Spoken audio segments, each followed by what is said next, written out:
It's about the restoration of our republic. We want to educate, encourage, enable the power. We stand for integrity, honesty, self-reliance, self-defense, and most importantly, no compromise on our foundational principles. This is America's Voice Now.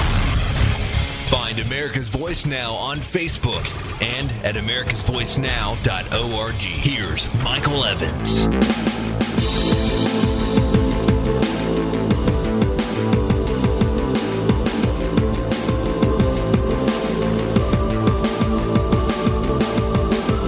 Good morning, America. You're listening to America's Voice Now. My name is Michael Evans. I'll be your host this morning. Appreciate you riding with us. If you're joining us live on our streaming feed on our website, thank you very much. Appreciate that.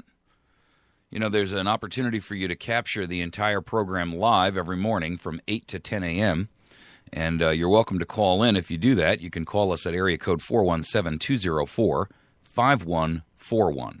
That's 417-204-5141. You know, one of the things that we see here as a problem on a national level or a national scale is the fact that the media is no longer doing their job in terms of educating and informing Americans about the truth of what's happening in our nation. One of the worst perpetrators of that propaganda is the New York Times. And in many areas, they have completely and utterly abdicated any level of responsibility to the public in reference to that, to this issue of whether or not they should be truthfully educating the people or whether or not they're simply carrying the water for this and for this administration and specificity. You know, when President Bush was in power, and you all know if you're a longtime listener, I'm no great friend of the Bush administration, but when they were in power, these guys railed against him every day on the front page. Now, there are virtually no stories out there which are critical or negative of this president, and anyone that they do put out there where they are obligated for all intents and purposes to expose what's going on, if only because the rest of the nation would be wondering, well, why isn't the New York Times talking about it? Then they couch it in this soft soap kind of nonsense. So we're going to talk about that this morning. Our first segment is going to be the Ministry of Propaganda and how the media is basically betrayed our interest. Our second topic is the FBI instituting a national facial recognition system. And I got to tell you, ladies and gentlemen, the truth is that we are seeing a national embracing of Big Brother. And it's promoted predominantly by an article like it's in Communist News Network. I'm sorry, CNN this morning. They have an article out there called Embracing Big Brother, How Facial Recognition Could Help Fight Crime. Well, the truth of the matter is, most of Americans know that crime has been on the decline. At least violent crime has been on the decline for a decade now. The truth is that this is another example of media propaganda. They're encouraging you to buy into this iris and facial recognition nonsense in the idea that this is soft tyranny being peddled on America. It's the idea that if you are indoctrinated to it long enough and hard enough and loud enough, eventually you'll buy into it. And I got to tell you, I'm insulted. I'm incensed. I'm angry. And you should be too. We're going to talk about this, and we're going to look at this article, and we're going to look at it with a critical eye to evaluating why and how you are being misled and brainwashed, quite frankly. You know, media is programming, and they use that term television programming for a reason. There's a phrase that used to be used when I was a younger guy into the computer game, and it was called GIGO, garbage in, garbage out. If you put garbage in, you're going to get garbage out. We're going to talk a little bit about what's happening in our media and what is being pumped into the minds and the eyes and the ears of Americans across the nation. I tell you, I have had it with the lies and the misrepresentations. I've had it with people who are pushing their ideological agenda through something like the media, which is relied upon by so many Americans to believe that there is really some truth to what they say. Our third topic is NSA and how they've penetrated internet providers illegally. Now, they've hacked into their fiber, and the reason that they've done that is because they didn't want to have to go to court and get permission from a FISA court or any other organization to hack into this, or they did obtain it illegally through the court. And we're going to talk a little bit about how this is essentially a state-sponsored terrorist act. And I mean that in its truest sense of the word. The United States government, based in Washington, D.C., has become a state sponsor of domestic terrorism. You heard what I just said? A state-sponsored domestic terror organization. And it's time Americans knew the truth. And it's time we stop soft-pedaling it and trying to pretend it's really not there. The elephant is not only in the room, it's standing on our feet, it's sitting on our lap, and it's time we acknowledged it. You hack into an internet company's private network, that is illegal. You can pass any law you want. You can utilize any rationale you want. You can try to couch that any way you want. If it's illegal for you, it's illegal for them. End of discussion, end of argument. Period. Our fourth topic is 80 million Americans are losing their insurance. How Obamacare is really a bait-and-switch tactic for really data mining. That's the truth. That's what this is all about. They couldn't give a rat's rear end whether or not you're covered by insurance or whether or not you lose your insurance or any other nonsense. All this is about is one thing: capturing your information. There's a new company I heard interviewed last night on Fox News that has set up, for all intents and purposes, a duplicate of the healthcare.gov program or website. They're an independent insurance broker, effectively. I'm going to explain to you what they do, and I'm going to caution you and warn you: do not participate in Obamacare. Look at your $95 penalty as an antivirus fee for the year. Okay? Americans better opt out of this healthcare program because, one, I want to bring it to its knees, and the only way to bring it to its knees is to break it financially. You want to have some say-so in what goes on in your government, then act with your wallet, your pocketbook, and your feet. Vote that way. Break the back of this thing, and let's bring this stupid camel down by making sure that we are the straw that breaks that camel's back. Opt out, do not participate, and vehemently refuse to play. All right, let's get into our first topic. I'll tell you, I'm pretty upset this morning. When I sit down here and I look at what's going on here, and I hear what the New York Times is talking about with this diplomacy shift on the Iranian issue, this article they've got in their paper this morning, longer deal term with Iran. Basically, here's what this is in the New York Times. It's pasted up on our Facebook page. It's up on our website. You can find it there. I'll put the links in the subject matter. In the subject area for the video, if you're watching this on YouTube. Obama signals a shift from military might to diplomacy. And this is nothing other than, and it's not even thinly veiled propaganda. I mean, this entire article, and it's 2 pages, is really, for all intents and purposes, it is nothing more than a glossed over example of how the Obama administration is fighting so hard to utilize diplomacy. I got to tell you something. I am tired of the media in this country, which has so much influence, so much power, wields a baseball bat and a bully pulpit like nobody's business, and they sit there and lick the boots of this tyrant over and over and over. When George Bush was in power, these guys did nothing but deride him and berate him for the same policies that this piece of crap is administering, and worse, up on Capitol Hill.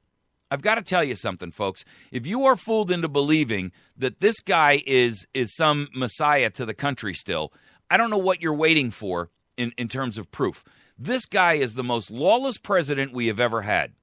I've posted a ton of stories up on our Facebook page this morning about all of the things that are completely violative of how this administration is lying and misrepresenting the truth to Americans, how they are instituting things which are draconian, Marxist, and totalitarianistic, dictatorial policies.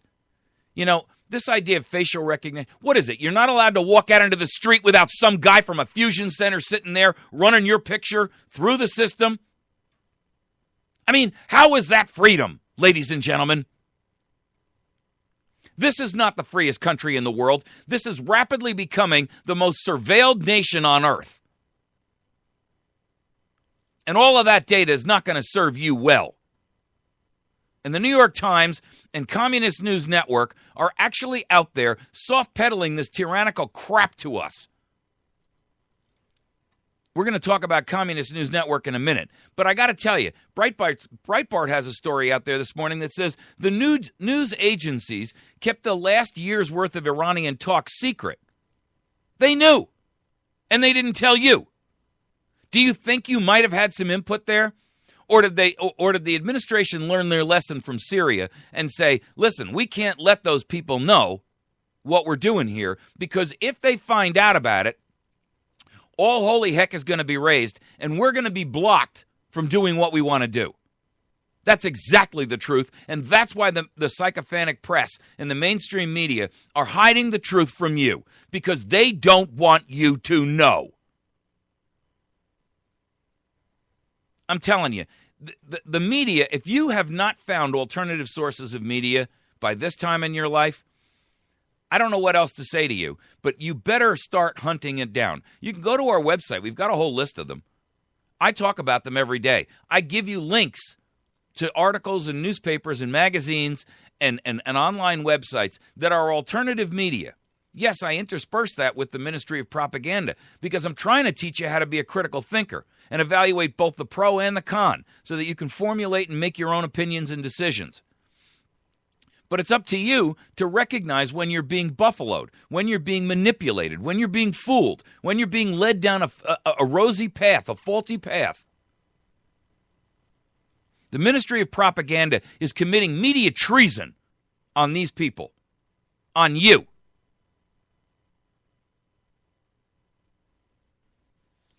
And it's time somebody recognized it, pointed it out, and said, we've got to stop them. How do we stop them? Well, first of all, you write letters to them. You comment on the articles that are out there and point out that this is all nonsense. It's a lie. It's a misrepresentation. It is nothing more than sheer fantasy. The second thing that you do is if you subscribe to the New York Times, cancel your subscription. But when you do so, do it in writing so that you can explain why you're canceling it. The same thing with the Washington Post and Communist News Network. Don't turn it on. Call your cable company up and say, I don't want Communist News Network. In fact, if you want to be smart, cut your cable altogether and use the internet as your source of media, alternative news sources. Stop following this. I mean, listen, I keep cable on in my home for one purpose and one purpose alone. That is to follow and watch what the media is talking about so that I can expose it to you. But the truth of the matter is, I watch no other television. It costs me, $80 a month to keep on so I can watch 3 or 4 channels on television. It's absurd. The media has a lock on the news system. They will not allow any other alternative systems on there for news. Every one of your local affiliates of ABC, NBC, CBS, they're all traitors. Look at how they soft soap garbage into your mind. And the truth is, they're not sitting there even giving you real political stories. Instead, they distract you with garbage and crap. Look at the stories that you're told about. They make a big deal out of every little stupid, happy little news story. Oh, the doggy fell down the well and 75 people got together and dug the doggy out of the well. You know what? I couldn't care less. Our country's coming apart at the seams. The entire thing is coming apart like a cheap house of cards on a windy day. And all they're interested in is telling you about the little puppy who fell down the well. And when they do give you a national story, they give you the superficial glancing blow. They never dig in depth. And even when they do, they end up having to come back like 60 Minutes and admit that it was all bungled nonsense. They don't even do their own homework.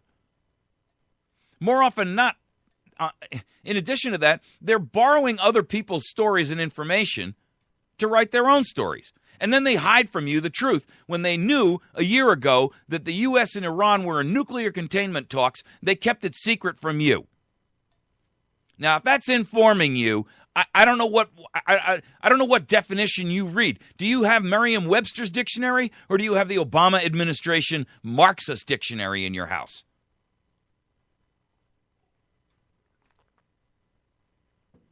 I mean, this is absurd. The AL Monitor knew about the secret talks in early November, but they held on to it at the administration's request. The AP claims they didn't run with the story because they couldn't get the White House or the State Department to confirm the secret talks were occurring. Well, guess what? That's where investigative journalism comes in, Associated Press. You're supposed to turn around and say, we have reports that the administration is having secret talks with Iran, and they refuse to respond to us. You don't just hide it under the rug because you can't confirm it. You explain with a disclaimer that the story may not in fact be true, but this is the reports that you're getting. And since the State Department won't respond to you, you can't possibly confirm or deny. That's investigative journalism. But I know you're not interested in investigative journalism anymore. You're not interested in journalism at all. All you're interested in is Goebbels-like propaganda nonsense. You're fed trash, and then you pump that into the minds of your watchers, your listeners, and your readers. And it's shameful. Every media organization out there is rife with it. And listen, make no mistake about it. Fox News is not your friend. They do the same thing. Why won't they talk about Common Core? I'll tell you why. Because Roger Ailes is a participant in Common Core, and Murdoch, the guy who owns them and the Wall Street Journal, he doesn't want nothing to do with Common Core because he's embedded in it up to his elbows. The truth of the matter is, you can't trust anything from mainstream media. Not one single note. Everything they feed you is couched around a bunch of mind-bending, mind-altering nonsense to mislead and misdirect you. And if you haven't recognized it by now, that fault is on you. There's plenty of media out there that you can trust, or that at least you can use to in fact inform yourself about what the real truths are that are going on around you. I'm not saying you should take anybody's word for anything, not even mine. These are only my opinions. These are my observations. These are the way in which I see things after I read or educate myself about what's going on in the media. I always pick on these media stories on a daily basis because I'm trying to get you to be a critical thinker. I'm trying to get you to say, I've gotten this lead and I'm going to follow it. Your job is to be an investigative journalist for your own benefit, not to spout it out to the world. And once you have found the truth through investigation, homework, and required reading, then you're supposed to go out there and you educate those around you. You educate and then you inform. You motivate them and then you activate them. And if that means that you have to take a leadership role, then doggone it, pull your bootstraps up and grab a leadership position and do it. I know it's hard. I know it's difficult. I know you don't have the skill set for that. Guess what? Too bad. The country is coming apart at the seams. If you're not going to take a leadership role now when we're still living within a peaceful environment, what makes you think you're going to be in a position to take a leadership role later when somebody's pointing a gun at you or threatening your safety of your family or threatening you with imprisonment for speaking out? You don't have the courage to do it now.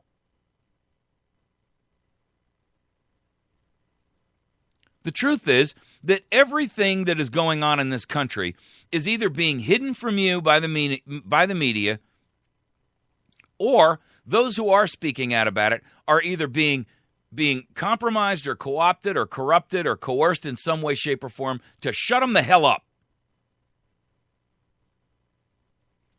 Where are all the major talk radio hosts that should be breaking these stories and not just sitting out there rambling on about how, Sarah Palin got dissed or some other nonsense.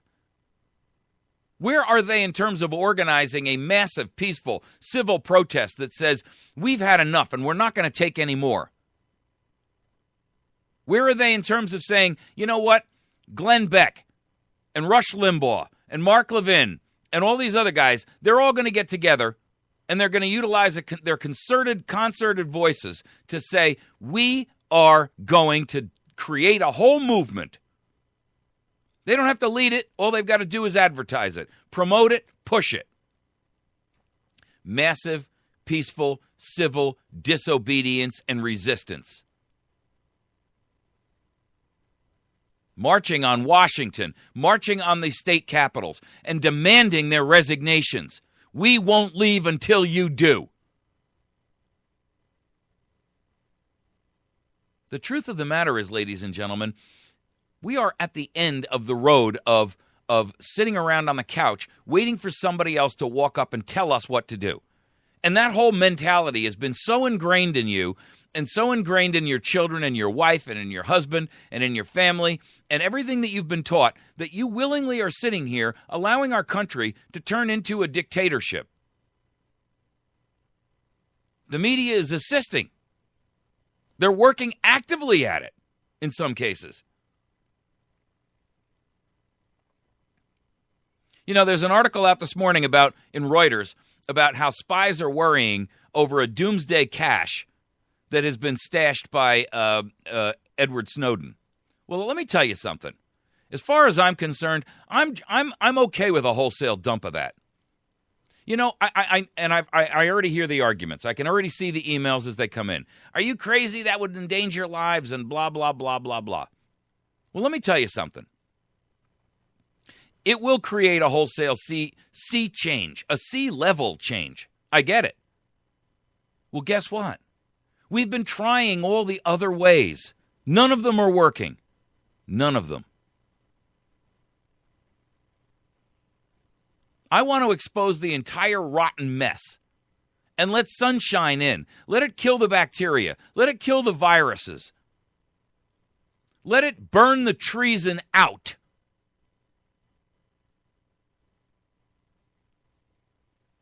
I'm tired of hearing about, oh my goodness, the fallout would have this guy killed and that guy killed. Guess what? Announced that there's a 30-day period of time in which the United States government has got to pull out all of its embedded individuals. Let's pull back and stop sitting here sycophantically reiterating exactly what they want you to believe. I don't want to see American soldiers killed, so pull them back. You got 30 days to do it. And then, boom, dump the entire mess. Let the world see. And then, when the outrage begins, you'll have the ability and the courage, perhaps, combined with millions of other Americans to say, you know what? The exposure here is so great. The treason here is so great that we must do something. We must rise up as a collective group and civilly, peacefully, massively go into a position of disobedience and demand a return to civilian government. We are now under a dictatorship. I'm telling you right now we are. You may not agree with that, but I'm telling you, it's not much longer that you can sit and argue the points. You can play around with it for a little bit more, but the truth of the matter is, while you're sitting there gambling with our future, our nation, the doors are closing. The steel fist is slowly but surely shutting, and it's got its hand around your windpipe.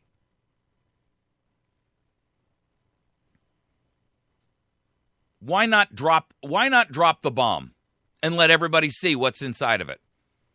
Why not break it open? Give me a good reason. Send me an email to mike@americasvoicenow.org. Go ahead and write me a letter and tell me why this is such a bad idea. Then I say, go back to these governments and say to them, look, these people who you claim are you have no control over, they're within your country boundaries. You either contain them or we will. And I'm going to tell you something. The next terrorist attack on America is going to result in the demise of your government. So you are either going to go out there and you're going to contain and control the animals within your cage of influence, or we're going to take your entire cage out. And then pull back. You want to attack America? Great. You want to beat each other to death and kill each other, stone each other to death with rocks? You go right ahead. But we've had enough. We're going to take care of our own for the first time in a very, very, very long time. We're going to spend the hundreds of billions of dollars, the trillions of dollars we've been pumping into the world's coffers to secure and close down our own borders, to make sure that that border is so tight that no terrorists are coming across the Mexican border. Nobody's coming in on a visa and then overstaying it and then sitting over here teaching somebody else how to make a bomb. For all of this surveillance and nonsense that they tell us that they're doing to keep us safe, their track record is pathetically shameful. And everybody ought to know it. They're not interested in really tracking terrorists. In fact, they couldn't care less. All those terrorists do when they do set off something or they do create or they are successful in whatever actions they are, the government looks at that like, well, that's great. We don't care about collateral damage. This gives us an excuse to steal a little bit more liberty away because they're really interested in domination of you. They know they can't dominate someplace over in Afghanistan or some third world ridiculous caveman in Iraq. They don't care about them. They care about you. They don't want to disarm somebody over there in some third world country. They want to disarm you. And if you think that they're going to get better when they've disarmed you, if you think they're actually going to work harder to protect you after they've stolen your ability to defend yourself, you got another thing coming. I'm tired of America sitting around whining, complaining like a bunch of mewling kittens. Feed me, feed me. I'm helpless. You're not helpless. You're only helpless because you think you're helpless. But it's time you got off your couch. It's time you stopped cowering in fear. It's time that you spoke out, even when you are afraid to do so. The simple truth of the matter is, analyze it. Why are you fearful? You're fearful because of retribution. And if you fear retribution, that's all the example that you need to see that your government is operating in tyranny. The example itself, your fear is also the antidote. It is also the proof that you've got a disease.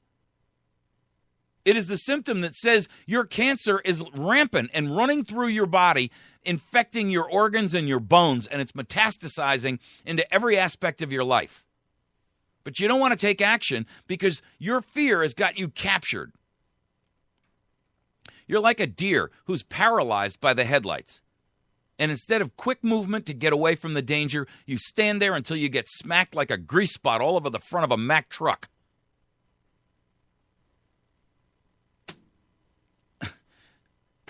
I just don't get it. I don't get it. I really don't.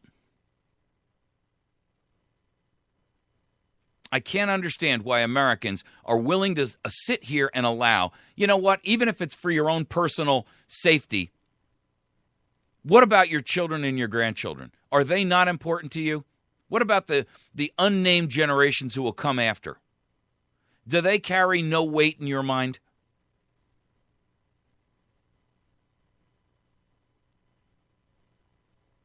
What is it gentlemen would have? What is your price to sell out your own future, your own nation, and the futures of your children? Is it your fear of retribution? Is it your loss of a job or your house or your car or your land?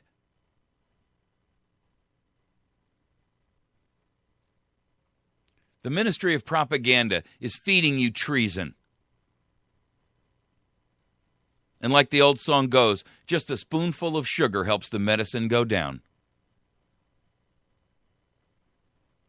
We're going to take a break. We'll be right back. You can find us on the web at americasvoicenow.org, on our Facebook page at facebook.com/americasvoicenow. You can find this and every other program we do on YouTube at youtube.com/americasvoicenow. I get it. I'm plain talking. I'm tired of the nonsense. I don't want to be PC. I don't want to be nice about it. I just want the truth out there. And sometimes the truth hurts. If you look in the mirror and you're hurt by this, that ought to tell you everything you need to know. We'll be back in just a moment.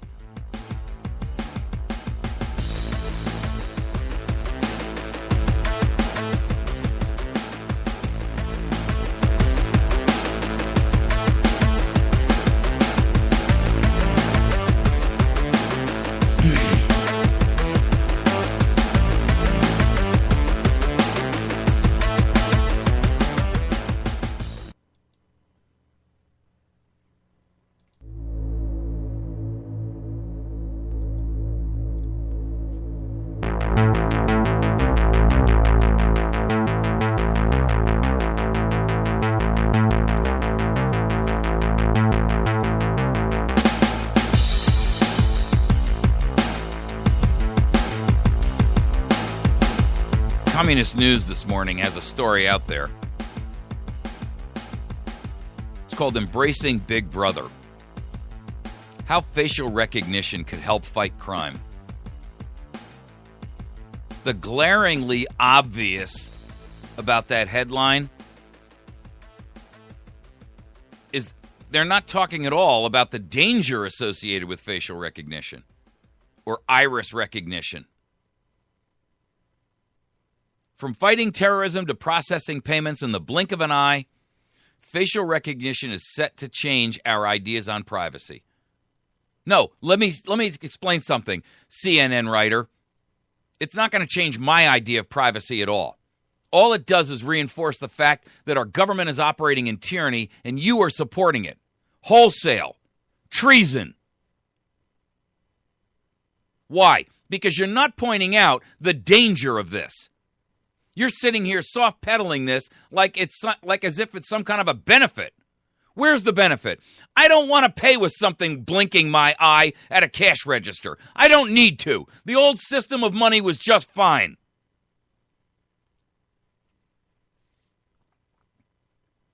They go on to say, a number of exciting developments in the field could even push its toughest critics to reconsider. Really? No, you're never going to get me to reconsider. The more people get out of it, the more they'll surrender to it, says Manolo Almagro, Senior Vice President of Digital for TPN Incorporated. Almagro believes that people will only embrace the technology if the benefits outweigh privacy concerns. Let me tell you something. You can't give me enough benefits to make this outweigh my concerns about privacy. There aren't enough benefits in the world. You can offer me a free EBT card that I can walk up and simply blink like a I'm telling you. Facial recognition is a computer-based system that automatically identifies a person based on a digital image or a video source, which is then matched to information stored in a database. Often used in fictional TV series such as CSI, crime scene investigation, it is soon set to become a real-life tool for fighting crime. In 2014, the FBI will be rolling out the technology across the U.S. after pilot testing is completed in some states. Wow, I'm so excited. I can't wait for you to be able to identify me in a crowd as I go to the baseball game. Thank you so very much.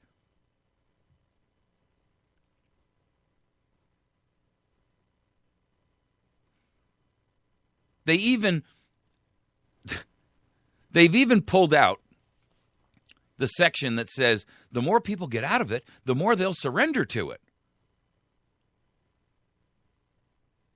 Facial recognition is a key part of the agency's ambitious $1 billion next-generation identification system, the NGI, a state-of-the-art biometric identification system that also includes iris scans, DNA analysis, and voice identification. My gracious, I'm so excited. The mission is to reduce terrorist and criminal activity by improving and expanding biometric identification, as well as criminal history information services. And that's because everybody's really a criminal. We just haven't determined which one of you really are guilty yet. We're going to find out, though. UK-based Dr. Chris Solomon is an advocate for the technology, too. Oh my, so now we have a professor who's going to tell us how wonderful this is and how we should be so enamored and excited about it, we should just swoon.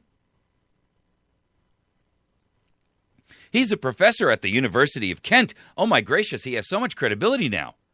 Solomon has created an electronic sketch artist system that has changed how the UK police identify criminals.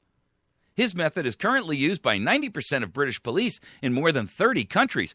Oh my, there's a lot of credibility in that statement. I am so impressed. Here's what he has to say. The key advantage here is that it allows people to respond to faces they see, rather than having to break it down into component parts. It's credited with helping to solve hundreds of crimes. His facial composite software identifies suspected criminals in a new way. The system, the EFIT-V or EFIT-V system, allows victims and witnesses to select the best and worst matches from a group of computer-generated faces. Based on those responses, the computer eventually learns what type of face they are and they are after, and it displays the options accordingly. Oh, this won't lead to any false positives. Don't you smell it? This is Goebbels propaganda. We don't want those little retarded babies anymore. We're just going to have to take them away from their parents where we can take the best care of them. Yes, we don't want that drag on our society. Bring us your little retarded babies. Bring us your little malformed boys and girls. Bring us your retarded uncle you keep away in a closet somewhere. Bring them to us. We'll take good care of them for you.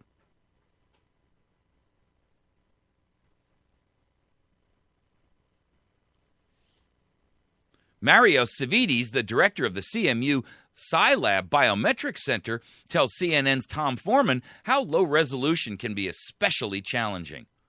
When you look at images collected from standard CCTV closed-circuit television footage, the faces are way too small. He explains that it is especially difficult matching off-angle images to a full frontal facial photograph. The solution his team has created is a system that transforms flat photos into 3D images.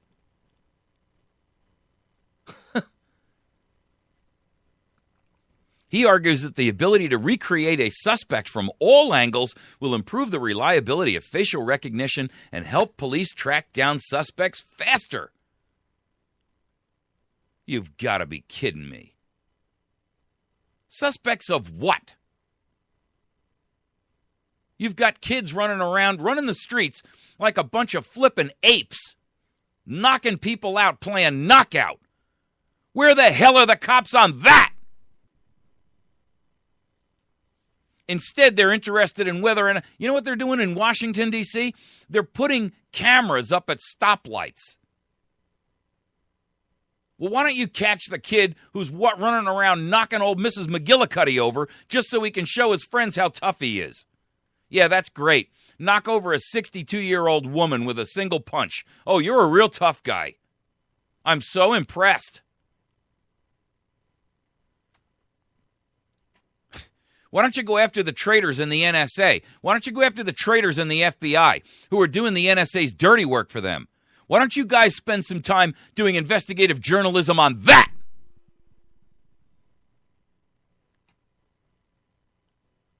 The story goes on to tell us now how the luxury retail sector appears to see potential in facial recognition too. According to the Sunday Times, dozens of stores and hotels are testing technology in the U.S., the U.K., and the Far East.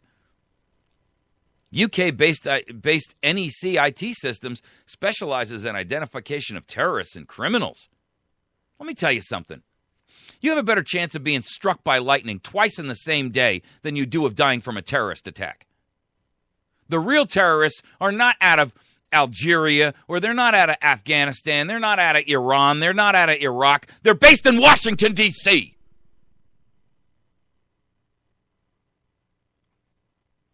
State-sponsored domestic terrorism, engineered, created, implemented, and perpetrated by your government.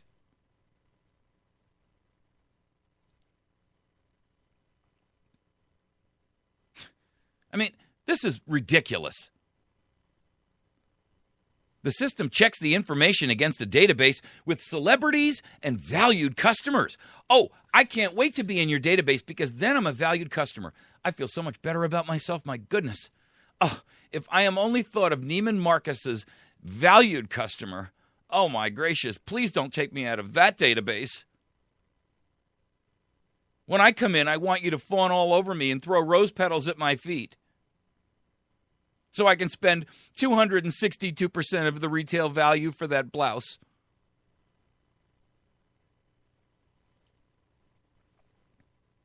The system checks the information against the database with celebrities and valued customers to help stores identify potential big spenders.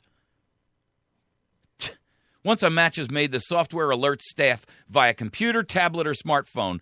It can even provide details such as the clothing size and your shopping history. Oh, really? Is that what you want? Of course, I would like a sales clerk to run right up as soon as I walk in the door and say, "Oh, Mr. Smith, we're so pleased you're here. I have a suit jacket in 44 regular, just perfect for you." If you're that damn vain, crawl back into a hole somewhere and wait for the end. Almagro believes that consumers are likely to volunteer information about themselves online if it enhances their shopping experience and helps provide recommendations that make sense. You know what the only thing that makes sense about this system? You should run from it like it's the Black Plague.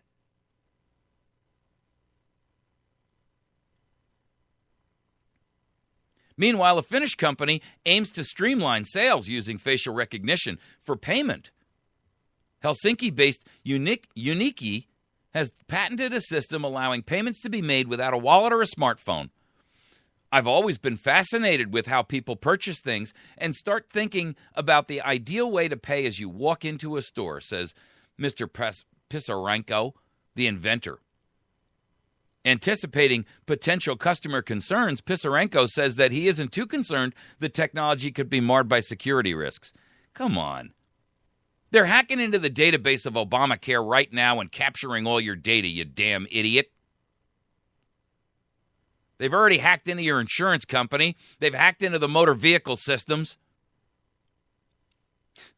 And you're going to give everything you want to everything you own, all of your personal information to Neiman Marcus, so that when you walk in the door, they can say, "It appears you've lost a few pounds, Mr. Smith. Oh, we have got a perfect set of dress pants that is just ideal for you."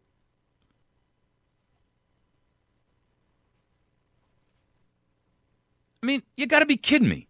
This is such sycophantic claptrap. I'm not even done yet. We've been thinking about this from day one, he says. Facial recognition is secure by nature. Oh, really? What's the downside to that? Yeah, you can't escape.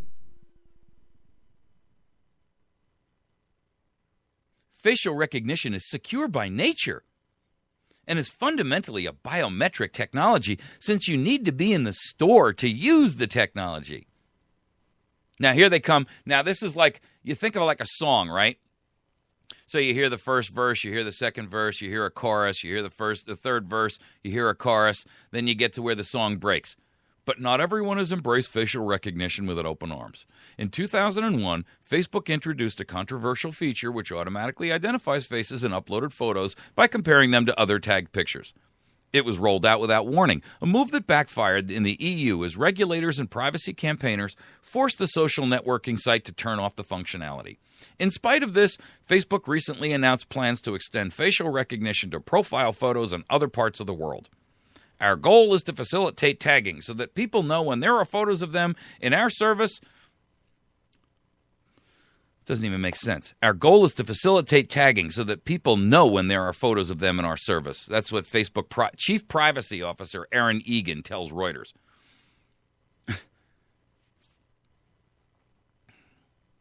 You know what? They tell you about Facebook, but they haven't told you about the NSA. They haven't told you about the DHS. They haven't told you about the militarization of the police forces around the nation. They just glanced over the crime thing and immediately jumped into how you're going to benefit because you'll be able to blink your eyes at the cash register and they'll immediately just take the money right out of your wallet. Oh, I'm so excited. I'm never going to have to carry that pesky cash about again. I mean, that whole thing about swiping a credit card, it's so difficult for me. I just want to be able to blink. I just want to be able to show them the little diamond in my front tooth, and then they'll know I want it. Yes, that gadget is my most favorite possession.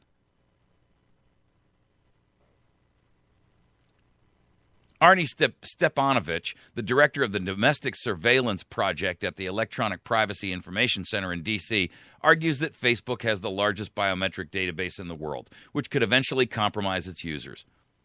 In an interview with NPR, Stepanovich says, no matter how much a company attempts to protect your privacy, if they're collecting information about you, that information is vulnerable to government search. That's the whole article. So now let's just evaluate this for a minute. They don't talk about the fact that once the government has that information, what are they going to do with it? They don't talk about the fact that the government's already misusing it. They don't talk about the fact that you will not be allowed to go anywhere without being identified and picked out of a crowd. They don't want to talk about the fact that if you're misnamed or you're on the wrong list, that same list will be used to destroy you. They don't want to talk about the fact that one of these days you're going to see one of your family members snatched off the street because they made it onto a domestic terror list. They don't want to talk about the fact that anywhere you go, everywhere you go, your conversations are being recorded. Your face is being recorded. This is 1984. Go back and read the book, you dolt. Go look at the book and pick out 1984 again and go give it a good quick read. Then put it back in the used library section and go ahead. Move on. But the truth of the matter is, none of this is to your benefit. All of this data, all of this collected information cannot possibly benefit you. No matter how much you want to try to rationalize it, this kind of soft soap selling is treason. This is the Ministry of Propaganda at work. How much do you want to bet that this article was inserted by government? Well, how do I know that?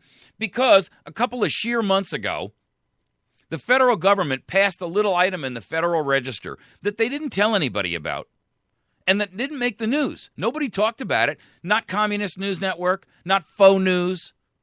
No, your favorite Fox, I'm sorry. I call them faux news. MSLSD, those tripping idiots over there, ABC, NBC, CBS, none of them are talking about it. The New York Times didn't talk about it. The Wall Street Journal didn't talk about it. The Miami Herald didn't talk about it. The Chicago Tribune didn't talk about it. Nobody wants to talk about it. You know what it is? Well, it's a little-known thing. They changed the Smith-Mundt Act.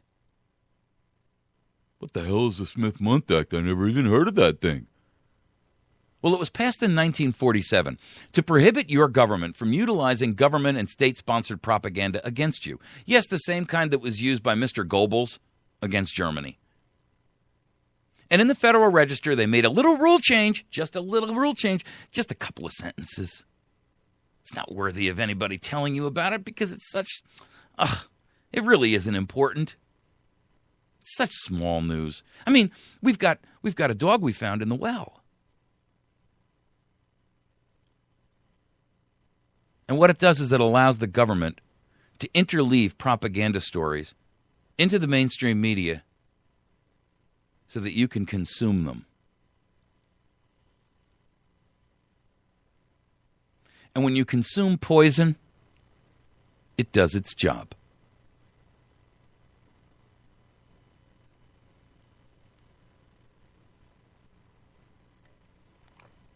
The truth is, you're being distracted. You're being misled. You're being manipulated. The sheer volume of propaganda that is being forced down your throat, this is no different than as if I were to strap you to a chair and prop your eyes open with toothpicks and run endless propagandic videos.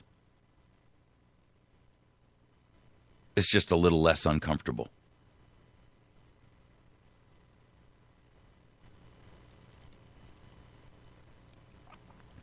Let's talk about sports scores.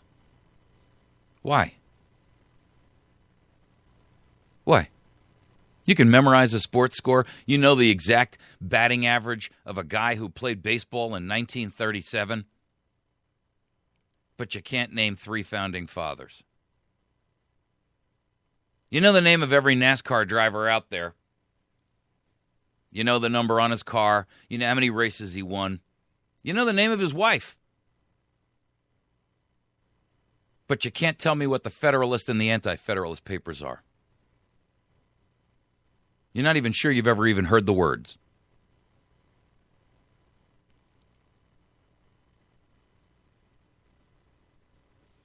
You know the lineup of every television channel out there. You know what sitcom comes after which sitcom. Where you're being taught to be cynical. Or it's pumped into your brain that everybody has a right to be here. Shouldn't be any borders. I'm a Mexican national, and I'm just like you, see? I'm here illegally. It's okay. It's a sitcom.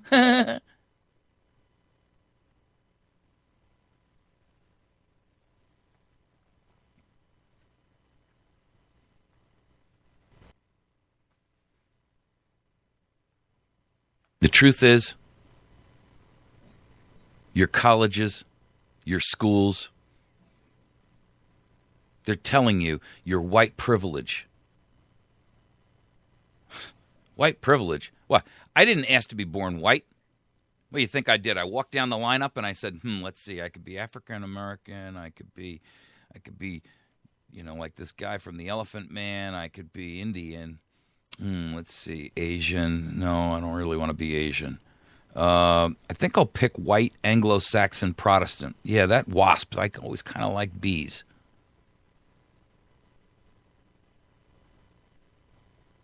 You have white privilege, and you're not even aware of it. Peanut butter and jelly on bread, that's white privilege speaking. Because some little boys and girls, some brown boys and brown girls, some little brown boys and brown and black boys, they don't eat peanut butter and jelly on bread. They eat it on pita. So your white privilege is showing. Think I'm kidding? I just did a story about it. Go back and look at my YouTube videos and find it. That came out of an educator going into a school system telling that to children. Not to mention the fact that in addition to that, the teachers in his school are required to read articles and then write essays about how their white privilege affects their outlook. If you don't call that propaganda, if you don't call that mind control, if you don't call that indoctrination, what do you call it?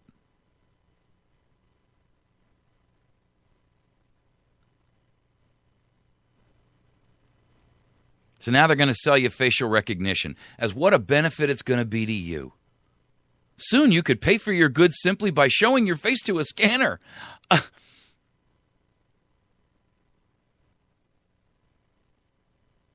Government agency. Listen, the story highlights are right on the side.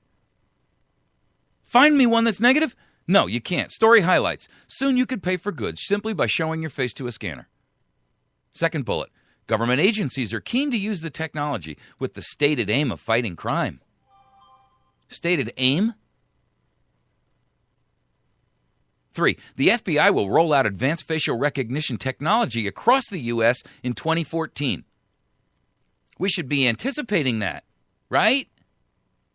Not.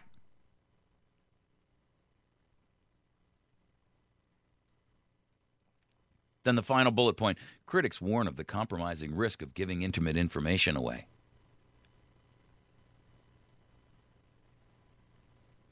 Let me tell you something.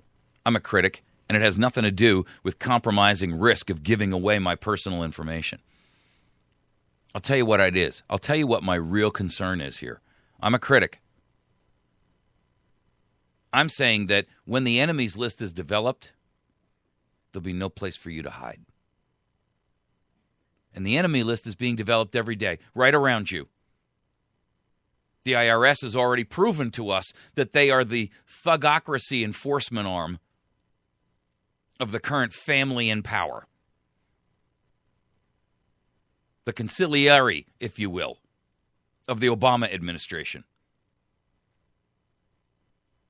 They're the enforcer. They're the hulking guy who stands behind the little dude who looks like a rat and says, listen, you need protection. No, not from them. You need protection from us. And the big guy in the back says, yeah, you need protection from us. Their shirt's labeled IRS.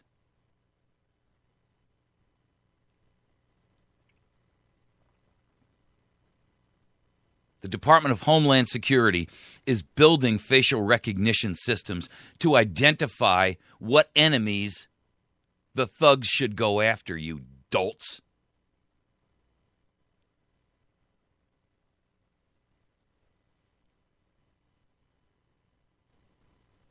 Our country has collapsed into a bunch of chicken-livered, whining, mewling, rotten, stinking, self-impressed, self-motivated, selfish and greedy animals.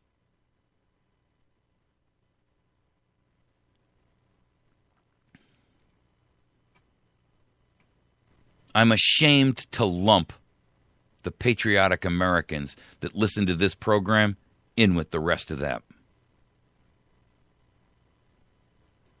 I'm ashamed to call them Americans because it taints the true patriots out there.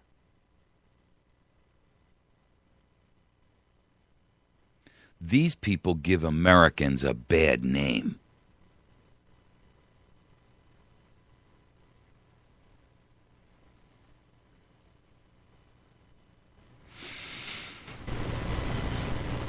And Jim Stenman here from CNN. What an embarrassing... how does this guy go home and sleep at night? Who does he see when he washes his face in the morning in the mirror?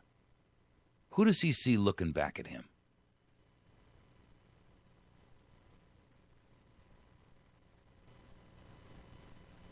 He has betrayed his fellow man because he's had the bully pulpit. He's got the place to sit down and expose this for what it is. And instead, he tries to tell us how wonderful it's going to be.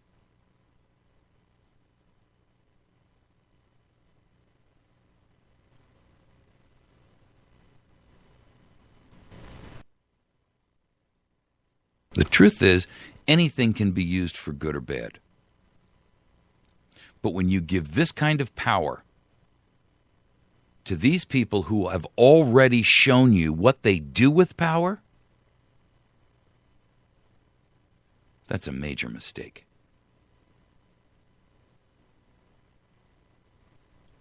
You've been listening to America's Voice. We'll be right back.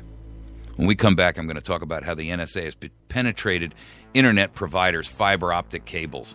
They've done it without their knowledge, without their authorization. And I don't care whether they got a FISA court approval to do it or not. That's illegal. And it's time that this government be held accountable for their illegal actions. They hold you accountable. Why are they above the law? There is no rationale or excuse to make that legitimate. We'll be right back. Find us on americasvoicenow.org, facebook.com/americasvoicenow, and youtube.com/americasvoicenow. Stick with us. We'll be right back.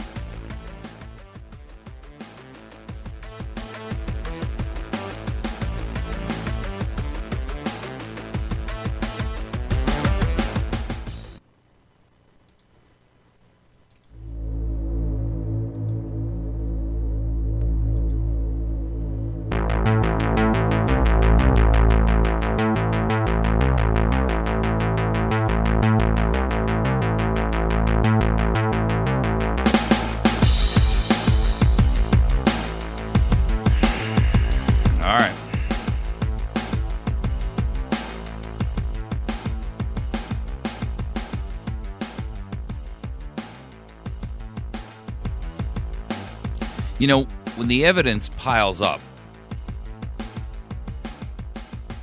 when the evidence piles to a point where you can no longer ignore the direction that it leads, I don't understand how so many folks will just sit there and say, I'm going to sit here and deny what I know to be true.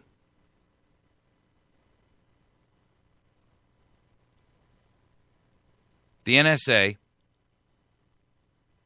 has been eavesdropping on Google and Yahoo users and AOL users and Gmail users and Facebook users. And as this stuff has been revealed by Snowden, they keep saying, you know, in some cases they admit that they've been pressured, but in other cases they say, we didn't do that. And I don't know whether I'm inclined to believe them across the board or whether some of their protestations are legitimate. I mean, I get it. If they've been given, but here's the problem. The FISA court goes to them and says, here's a warrant for us to be able to tap into those lines. Oh, and by the way, it's stapled together with a gag order that prohibits you from talking about it. That kind of level of secrecy, folks, is fascism in action.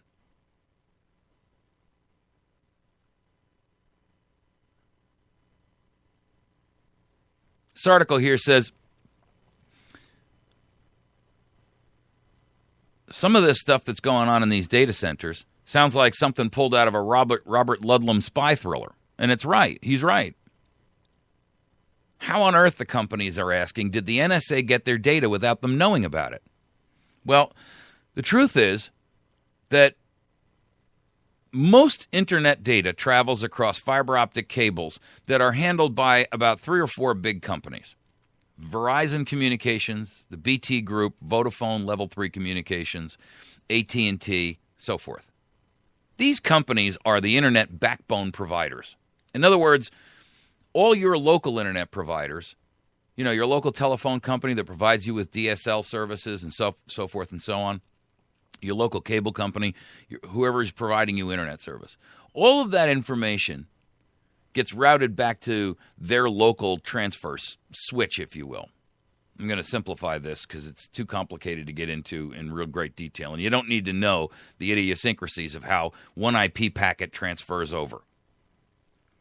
But what you do need to know is this. At some point, think of it like a highway. You know, little back roads ultimately get to the highway, and then the highway is what you get on to go long distances. And the highways are owned by Level 3 Communications, Verizon, AT&T, BT Group, Vodafone. If they can tap into the highway, eventually they can get all the cars. Every car hits the highway at some point. It's the same concept with Obama and the Obamacare program. Everybody's got to tap into the healthcare system at some point. So if we own healthcare, we've got unlimited access to everybody.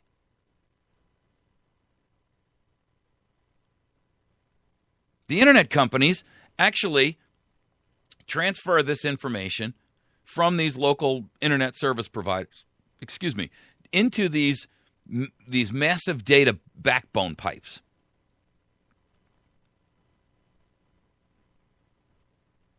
And I got to tell you, the level of security that's associated with that is very, very tight in terms of, you can't just go to a data center and walk in and say, "Hi, I'm here. I'd like to check it out."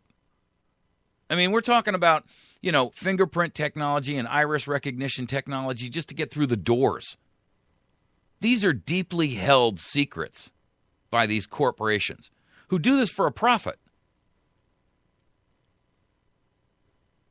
The problem is that in many cases, it appears that the NSA and the FBI are actually tapping in by going to some place where they've got a data center that is adjacent to where these physical cables run and physically tapping into the cables.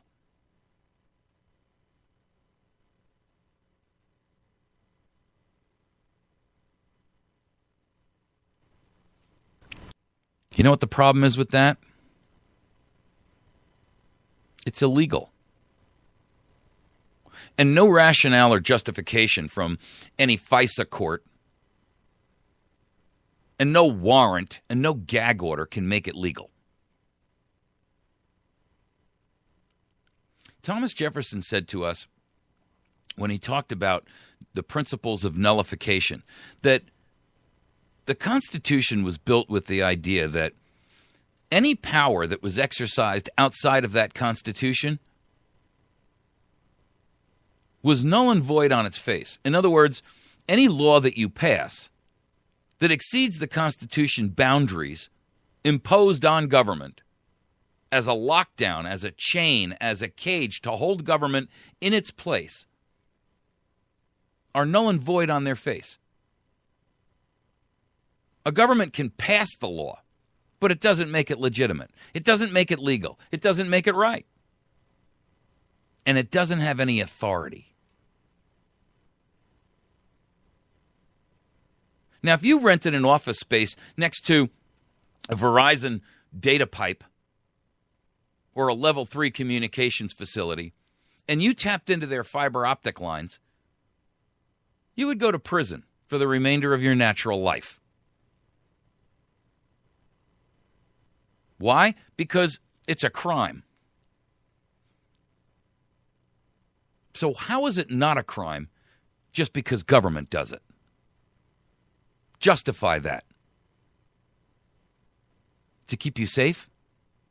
So, what you're saying is the ends justify the means. In Machiavellian style, it's okay to break the law to protect you. Really? Justify that.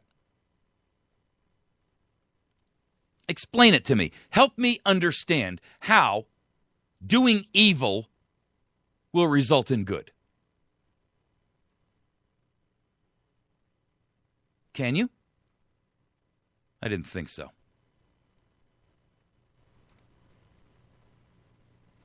So what you're saying is that it's okay for us to break the law because we can't get Congress to act fast enough to strip your protections away from the Bill of Rights. So what we're going to do is we're going to break the law so that we can protect you anyway. If you really believe that, you're far more gullible than I would give you credit for. You really think all of this is about protecting you, keeping America safe. Keeping America safe from whom? The real domestic terrorists here are not somebody who wafted in over the skies in an extended overstayed visa. It's not some guy who came crawling across the border from Mexico. It's not somebody who snuck into the country. The real domestic terrorists right here are in Washington, D.C. They're in your local FBI office. They are in your local fusion center. They're the ones who are putting up the cameras and the microphones to monitor you everywhere you go. They're the ones who were soft-pedaling some knuckle-headed idiot over at CNN to write an article about how wonderful facial recognition is and how much you're going to benefit because you don't have to carry money anymore or slide that pesky credit card that's so heavy and weighty you don't want to carry it anymore. Now all you got to do is blink your eye at the cash register and whammo, you can walk out with a shirt. Please.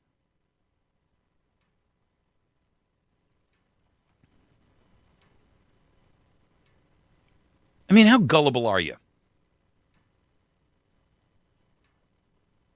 Well, the government would never do anything to hurt us. Really? Well, tell that to the 50 million people who are about to lose their health insurance plan so that 30 million could be covered. And then give me the mathematical equation that makes that legitimate. You know, the whole premise here is so skewed. You're told that 2 plus 2 equals 7. And without going back and sitting down and taking the simple mathematical equation and saying, let's see, 2 and 2, okay, I guess that's 7. Really?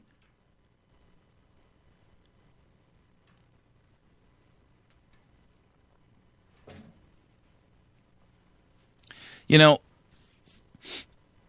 your government has been working to spy on you for decades now. There was a system years ago that was exposed. It's created by the FBI. There was actually 2 systems. One was called Carnivore. And when the word came out that Carnivore was listening in on all the conversations of Americans, everybody flipped out. But it was tamped down because you were told that if you believed in Carnivore, that you were actually some, tinfoil-hatted crazy.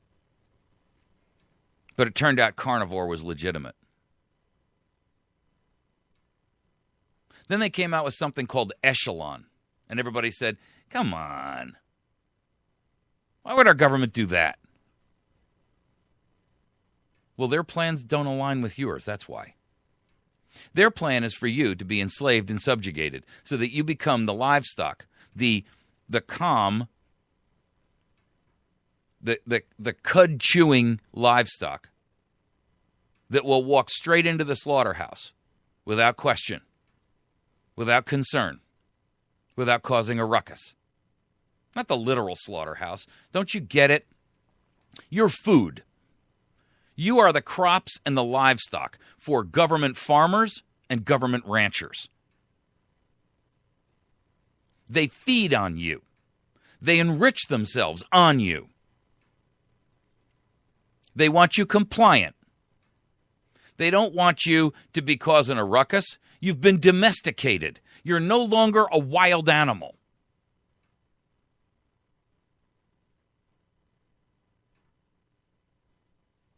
And you're funneled into a chute.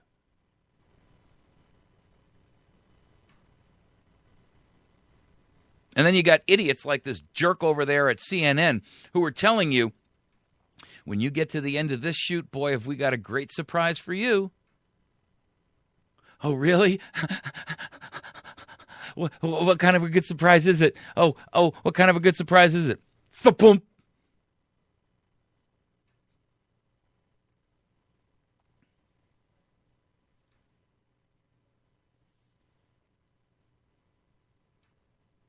It's the sound of the 22 right between your eyes.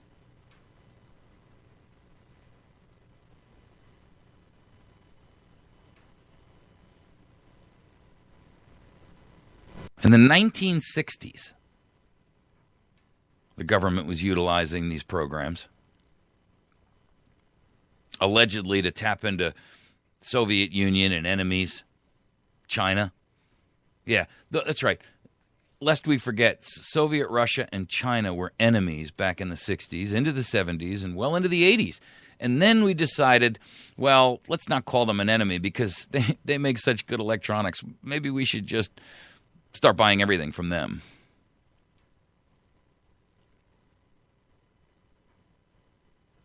And then the Russians said, well, I'll tell you what. Let's do this thing called Glasnost. We'll open our markets up just a little bit, and you guys stop bankrupting us, and we'll all get along fine. We won. We won against the Soviet Union. We broke their back financially, economically.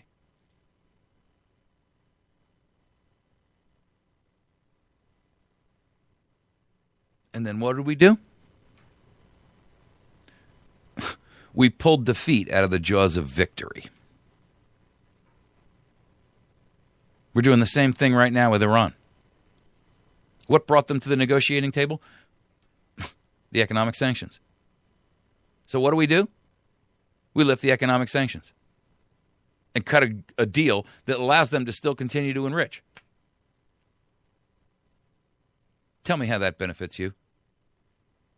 Tell me how that makes the world safer. Well, it pushes it down the road a few months before.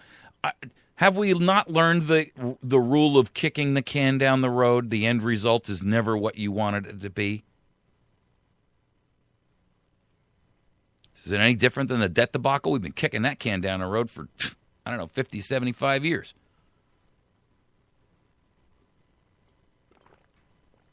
Meanwhile, the enemy grows stronger while we sit around and fund it.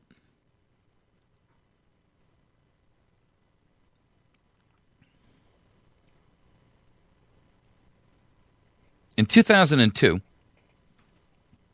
after Carnivore was exposed, and Echelon was finally exposed. And by the way, don't believe for a moment that Echelon was only used on foreign agents. The way Echelon worked is the same way that it works today. The systems that were in place then are the same systems that are in place now, just leaps and bounds technologically ahead of where they were. And the programs are the same. We monitor the British monitor the Australians monitor the U.S., and then we just keep switching the data. And that way everybody's got plausible deniability and say, listen, we're not doing that. We're not monitoring Americans. The British are. And then they give us the data. And in this case, now they've switched it around a little bit. Now they've said, well, all right, so the NSA has a mandate only for international. Okay, great. So guess what? Hey, you guys over there in the FBI, tell you what, you monitor Americans because you've got a domestic claim, and just send us the info.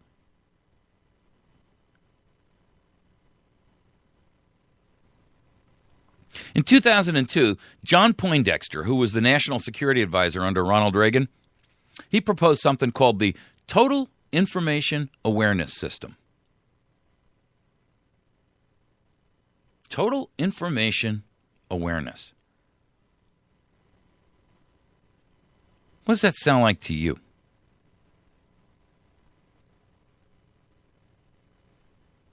It was intended to scan the entire planet's electronic information. Phone calls, email systems, financial records, all of your travel records, your credit card transactions, all of your financial transactions. Then this article here in the New York Times says, but the effort was scrapped in 2003 after public outcry of potential privacy violations. No, it wasn't. They just changed the name. It's never been scrapped. It's the same program. It's now called PRISM.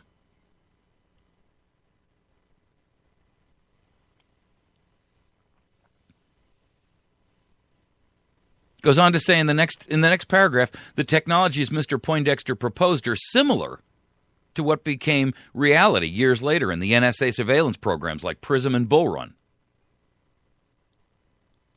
It's not similar. They're the same. They just never stopped. They may have told you they stopped, but that's like believing that North Korea and Iran tell us when they stopped synthesizing plutonium that we should believe that. You think they really did? Well, if they did, then how is it North Korea actually has a bomb?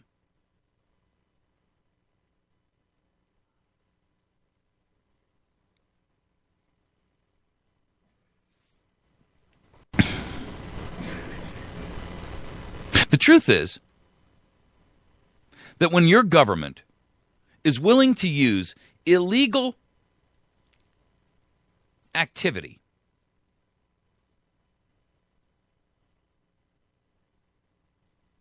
allegedly to protect you, you have to question the entire motive behind their argument. If it's designed to protect you, then why do they have to go about doing it in an illegal fashion? Why must they tap in to a fiber optic cable they have no ownership in and surreptitiously capture your information? Why must they do it with facial recognition from afar? Why must they do it by getting you to willfully waive your rights and input your most private information into a website, coerced by the point of a gun, couched to you as law.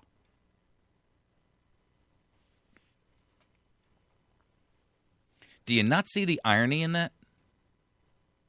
Do you not see the fallacy in that? Do you not see the treason in that?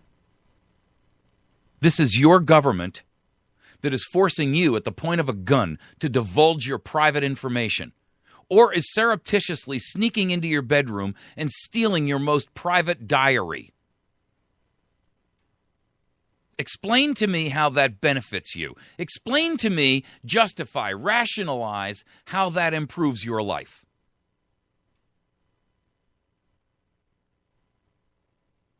You can't. And neither can they. And all protestations to the contrary are nothing more than marketing and hype. And they've got the mainstream media and the press out there promoting their position rather than actually calling on Americans to say, you guys better stand up and take this government back, or you're going to end up resulting in slavery and tyranny like you have never seen on the planet before. This fascist government is working to make the Nazis look like a couple of punks.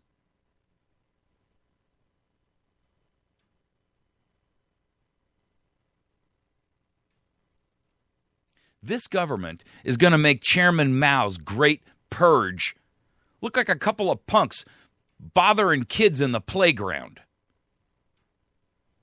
No government has ever had the kind of capability, the technological ability to track and monitor its... And I'm telling you, China, Iran, they don't even have this level of governmental surveillance over their citizens. And they're already tyrannical. Tell me, please explain to me. Show me I'm wrong. Tell me where this government's going to have access to that kind of data and not misuse it. Give me some documented empirical proof. Show me the reason.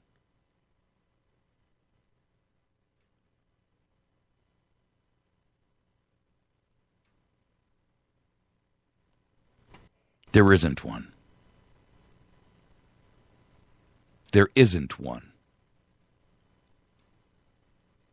You're going to try and tell me that evil and the application, the physical application of an evil act can result in good. You call yourself a person of faith? Show me that justification anywhere in any religion. Show me that justification in any aspect of any preaching, any teaching, any Bible, any Quran, anything.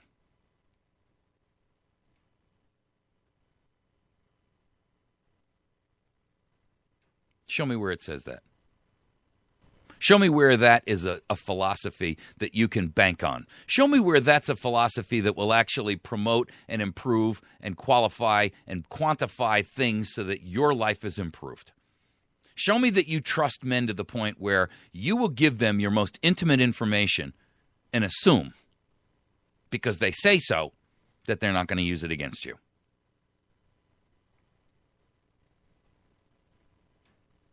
Show me where the old adage that power corrupts and absolute power corrupts absolutely is completely wrong. Show me in one example where that's been proven not to be true. Show me one, please. Every dictator in power does the same thing. What, because they're American, they won't? Why? They're still humans, and human nature is what human nature is. Greedy, dirty, filthy, rotten.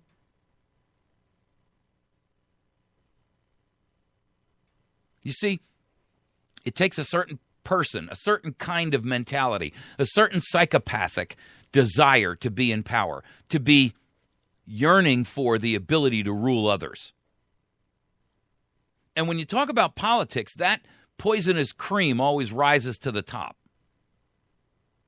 Why are governments corrupt? Because corrupt people rise to that occasion. Non-corrupt people, they go out and they run a business. They work in their community to feed the starving or run an adoption center.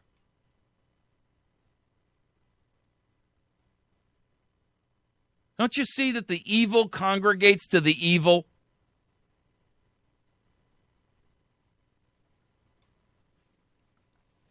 People who go to Washington not because they've got some do-gooder gene that you don't have.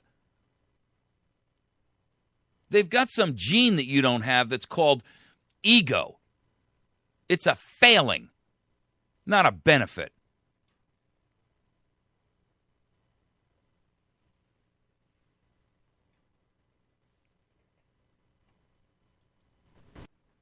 The truth is, everything that is happening around you today, and I grant you it's moving fast, but everything that is happening around you should be setting off klaxon alarm bells in your mind.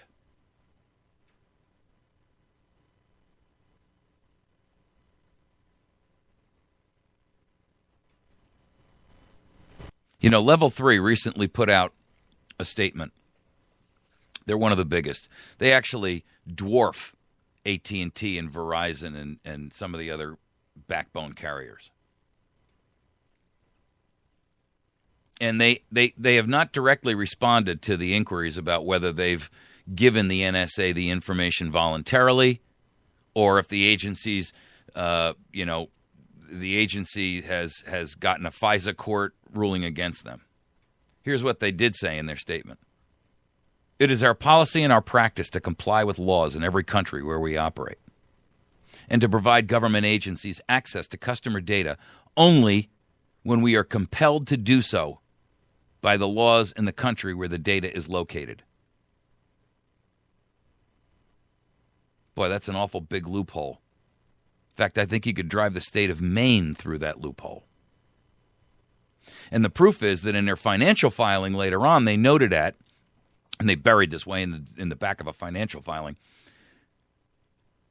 Here's the the statement of guilt. We are party to an agreement with the U.S. Department of Homeland Security, Justice, and Defense addressing the U.S. government's national security and law enforcement concerns.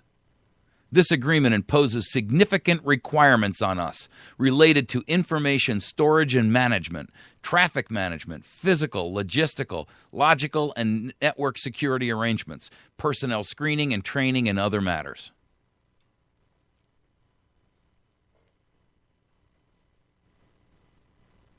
That's as open a confession as, yes, Mommy, I stole the cookie.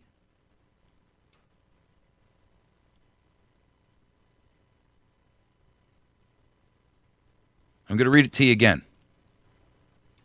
We are party to an agreement with the U.S. Departments of Homeland Security, Justice, and Defense addressing the U.S. government's national security and law enforcement concerns. This agreement imposes significant requirements on us related to information storage and management, traffic management, physical, logical, and network security arrangements, personnel screening and training, and other matters.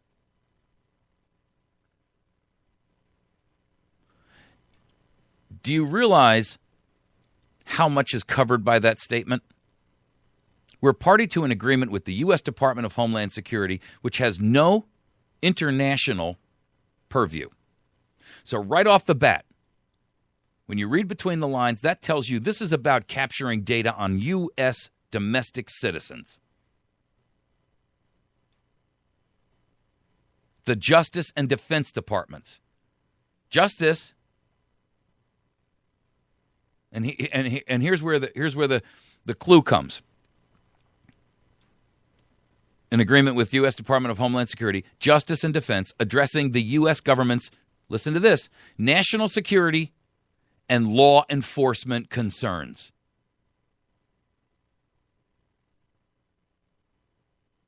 They're separating the word national security and law enforcement because they are two different things. Law enforcement applies to you domestically. National security applies to somebody coming in here who wants to make a dirty bomb. The agreement imposes significant requirements on us related to information storage and management. Yeah, that's that cloud stuff you keep hearing about. That's all your data being stored in the cloud. Well, the cloud is a wide open book. You wouldn't keep your most personal diary on Facebook, would you? Thinking you're the only one who can read it?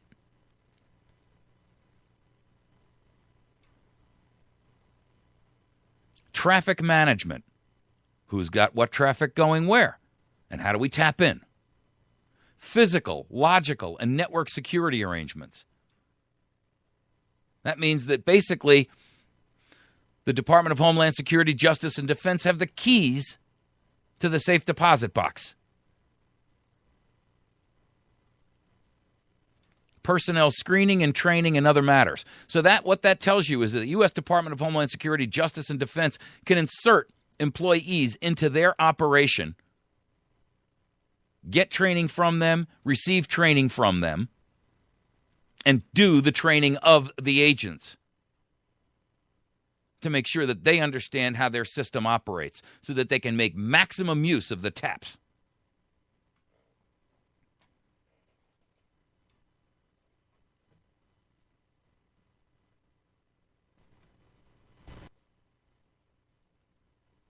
The article goes on to say, security experts say that regardless of whether Level 3's participation is voluntary or not, recent NSA disclosures make clear that even when internet giants like Google and Yahoo do not hand over data, the NSA and their intelligence partners can simply gather their data downstream. Ladies and gentlemen, I submit to you that if the NSA is doing what is, for all intents and purposes, espionage on American citizens, and this isn't all about trying to figure Abdul over there in small cave Afghanistan. Trust me.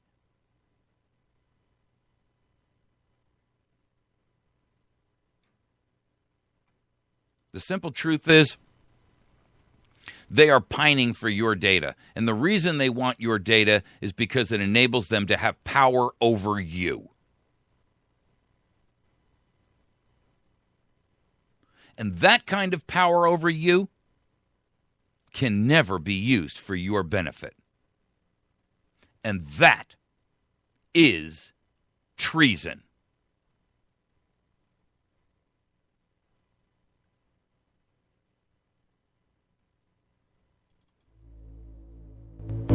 You're listening to America's Voice Now. We're going to take a quick break, and we're going to come back and talk about 80 million Americans who are going to lose their insurance, how you've been bait and switched by Obama like a used car salesman, and in line with the rest of this theme for today, the topic of data, because that's what this system really is. It is a command and control data collection system. It is a mechanism for gaining more data mining information on you. We'll be right back.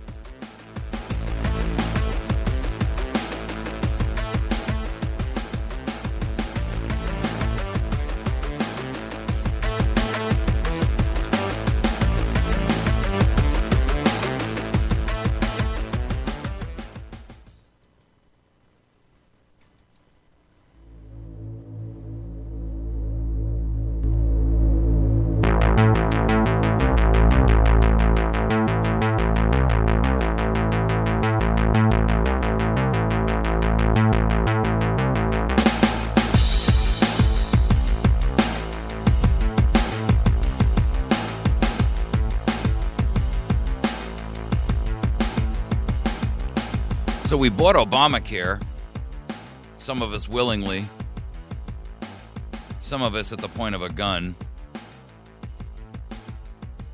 The promise was, do your altruistic benefit for the state 30 million Americans who can't afford coverage need it, and we're going to ask all of you to kick in. It's not going to cost us a penny. Won't add a penny to the federal deficit. It won't add any money to our national debt. It's got to be the worst sales pitch in history. But for whatever reason, America bought it. Now we find out the truth. It's going to cost us $3 trillion. $3 trillion. And the truth of the matter is, that's only a best estimate. The numbers are probably far greater than that. And it was originally couched as, there's 30 million Americans who need coverage here. How dare we allow them to be exposed?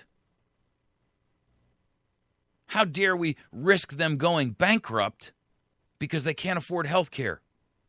You have a moral obligation.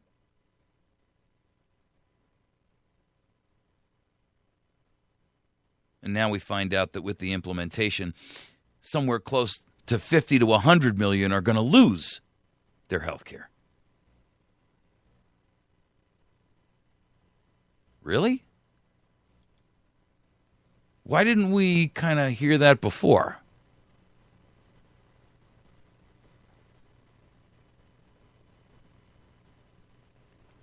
Because it's not about health care. It's all about data. It's all about control. It's all about enemies lists, and it's all about your domination.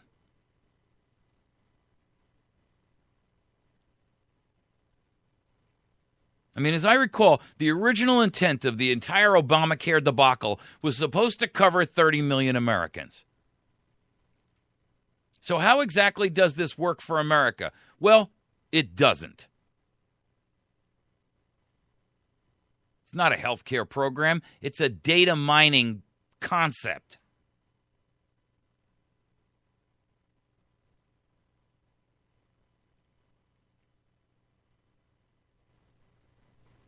The cost for you to opt out is $95.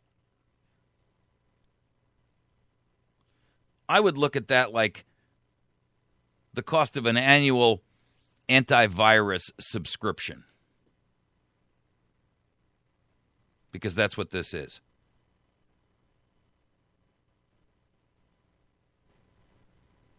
I put up a video about Ben Swan today, which makes perfect sense. I'm going to play it for you. His argument is there's a brand new lawsuit out there. It's been brought by an Iraqi war veteran, and it's against the HHS, Health and Human Services. And they're claiming that the Affordable Care Act is unconstitutional because of how the bill originated. Well, that is the truth. I want you to hear it from his mouth because it makes sense. And because the way he expresses it is fairly clean. I want you to know that what we're talking about here is a wholesale rout of whatever vestiges of privacy existed in the United States of America. Couple that with what the NSA knows. Couple that with what the FBI knows. Couple that with what DHS knows and is capturing about you every day when they are sitting there scanning license plates and driver and facial recognition systems at motor vehicles. Listen, guys. What you don't know is that they know more about you than you know about yourself. You can't remember where you were 2 weeks ago on a Wednesday. But they do.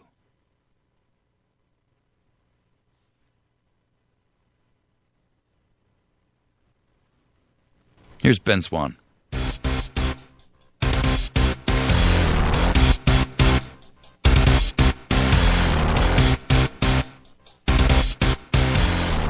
Hey there, guys. Ben Swan here. So a very interesting story is unfolding as 40 House Republicans have now thrown their support behind a lawsuit that is challenging the constitutionality of the Affordable Care Act. Now, wait.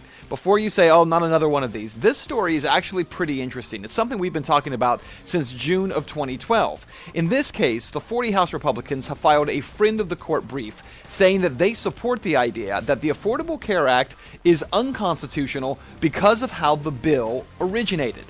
Here's how it works. During 2010, Democratic lawmakers in the Obama administration kept claiming that Obamacare was not a tax and that the health care law was enforceable under the Commerce Clause. You remember that.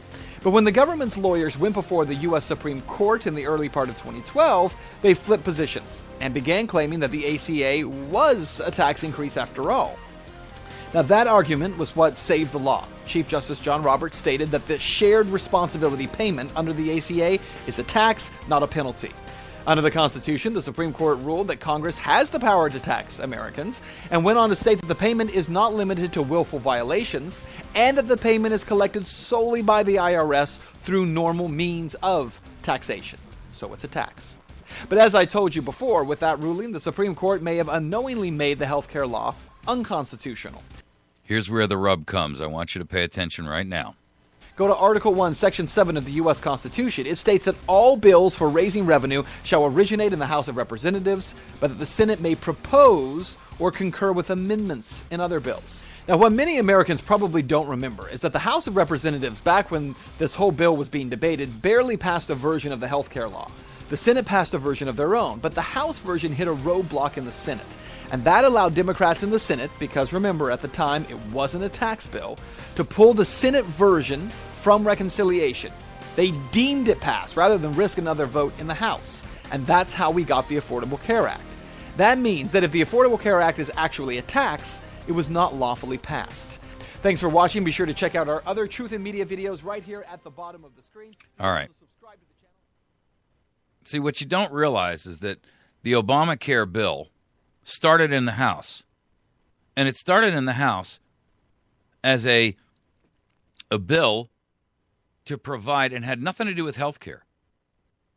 It started out as a bill that would provide for our soldiers not to be foreclosed on while they were overseas. And the House passed it, and they sent it to the Senate. And the Senate got it, and they took the shell of the original House bill, and they stripped everything out of it. Then they inserted Obamacare, and because they knew that they couldn't get it through the House again, they deemed it passed. Ladies and gentlemen, that is the height of trickery. The House never got to vote on it a second time. They deemed it passed in the Senate because they knew that they could never get it through the House. And even to get it through the Senate, they had to bribe their own senators on the Democratic side, and not one single Republican voted for it. The truth of the matter is, your government, especially this Democratic side, and I'm not giving the Republicans a pass here, but in this case, the Democrats have acted in open, blatant treason to misrepresent, to mislead, to bait and switch America. If you do not hold them accountable in 2014, if you do not demand that they be replaced, if you are not willing to sit here and make sure that you have a Senate that can, of patriots, and I don't want to talk about standard Republicans, forget them. If they're entrenched establishment Republicans, kick them out. I don't care whether you put in a Libertarian or a Tea Party or a candidate out of the Constitution Party. If you want to put a Republican hat on them and insert them in there, that's fine. But get rid of these Republicans as well. And give us a Constitution or a constitutional Senate and a constitutional House that can begin to undo the damage here. Because if we don't turn this around in 2014, This Obamacare bait-and-switch program, combined with the NSA, the FBI, the DHS, your local police departments, the militarization of systems, the treason that's being perpetrated on Americans every single day by all of this data collection and massive facial recognition systems, all of this nonsense, the EPA demanding that they have authority over every piece of water in the nation. Look, you don't smell it. I don't know what I don't know. Your nose must be clogged up. But if you don't stop it in 2014, I can tell you this, that there will be only two methods to take this nation back after 2014. One is either by a massive peaceful uprising where Americans literally go camp out and demand everybody in Congress, everybody in the House, everybody in the Senate, everybody in the administration is all out. And we're going to reinsert a new pre-qualified, pre-vetted constitutional organization. Or we're going to resort to the principles of mutually assured destruction at some point when it comes down to utilizing the Second Amendment to try to restore this country after it's already fallen to tyranny.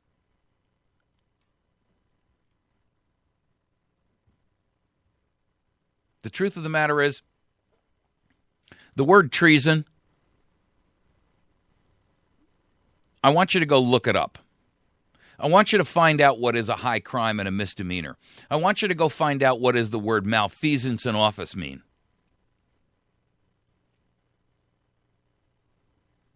Virtually every member of Congress, virtually every member of this administration, every leader of every unconstitutional, extra-constitutional administrative agency is guilty.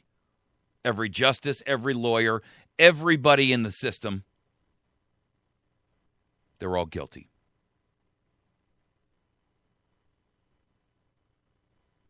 And now they're using the data that they're gathering about you, the massive data collection program known as Obamacare. They're coupling that with the unauthorized, illegal, unethical, immoral, unconstitutional capturing of all of your data, which is exactly what I've been talking about, the entire theme of this show, to utilize that as a weight against you.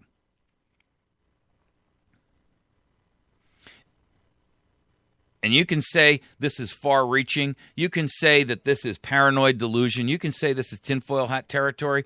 But when bodies start disappearing off the streets, and mark my words, they will, when you give people this kind of power, they will use it. You know what the problem is with politics? It's the same problem that you got when you try to quit smoking crack. You can't quit smoking crack when you live in a crack house.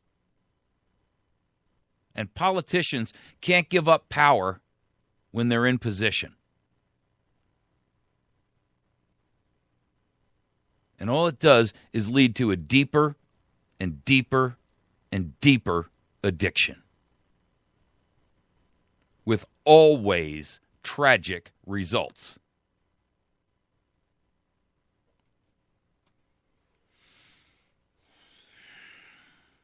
There is no self-help program for politics.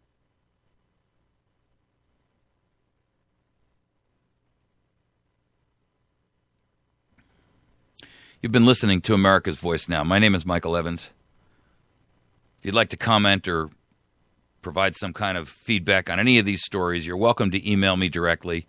You can email me at mike@americasvoicenow.org. That's mike@americasvoicenow.org. If you're watching this on YouTube, since Google owns YouTube and they have changed the comment section, I can't even reply to your comments.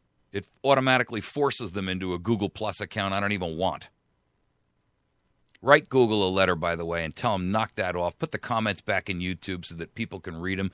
I mean, you can read them if you're not logged in, but I can't. As soon as I log in, the comments disappear. I can't even respond. They disappear into Google Plus land somewhere. I can't find them. I can only read your comments on YouTube when I am logged out. Then I can see them. Go figure. Company with the most intensive data capabilities in the world, the ability to write software that does amazing things, and they can't allow me to see the comments in both sections. I can't even reply. You people are sending me comments all the time. What do you think about this? Tell me about that. I can't even reply. So if you want to communicate with me, the best way to do that is send me a direct email to mike@americasvoicenow.org. I can't reply on YouTube.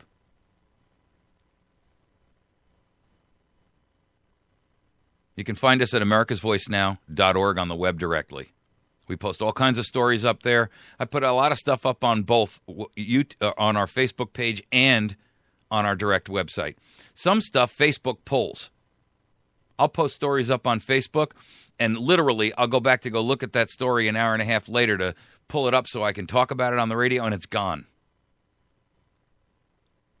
It's censorship. So make sure that you visit both America's Voice Now and the Facebook page. If you have a Facebook account, like it because it helps us to share. And for whatever reason, for as long as Facebook lasts,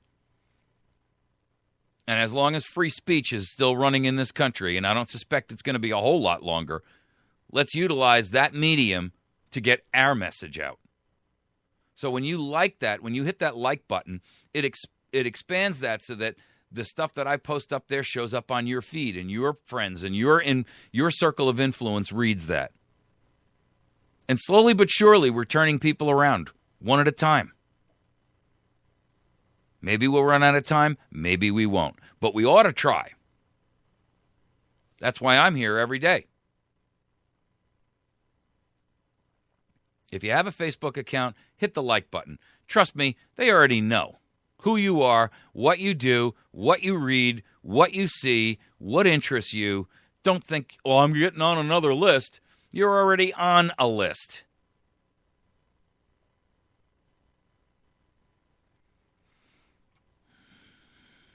Worrying about that now is a little like shutting the barn door after the horses have escaped. The truth of the matter is, the best thing that we can do is take this government back by massive, peaceful, civil, disobedient means so that we can destroy all that they're holding about us. And repeal the law that gives them the impression that they have the authority to violate your constitutional rights, your God-given rights, your natural law rights.